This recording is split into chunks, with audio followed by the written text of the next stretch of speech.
Imagine une salle remplie de journalistes. Des millions de personnes regardent en direct. Tout le monde attend la même chose, la présentation d'un nouveau produit. Mais lorsque Steve Jobs monte sur scène, il ne parle pas immédiatement du produit. Il commence par raconter naturellement une histoire. Il crée du suspense. Et pendant les minutes suivantes, le monde entier est suspendu à ces mots. Pourquoi? Parce que Steve Jobs ne fait pas seulement des présentations, il crée des expériences. Bonjour ou bonsoir, ça dépend de l'heure à laquelle vous suivez cette vidéo.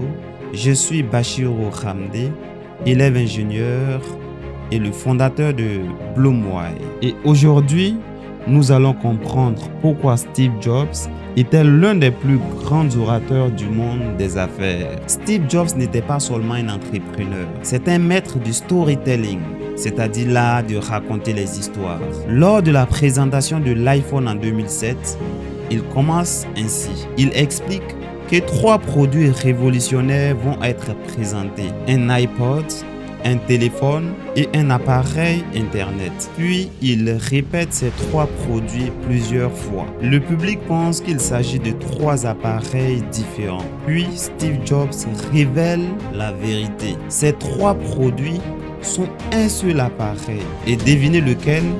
L'iPhone. Toute la salle explose d'applaudissements. Steve Jobs vient de faire quelque chose d'incroyable. Transformer une simple présentation technologique à un moment historique. Les grands orateurs créent premièrement des suspens, deuxièmement racontent des histoires et troisièmement font vivre une expérience au public. Ce n'était pas seulement un téléphone, c'était une vision du futur.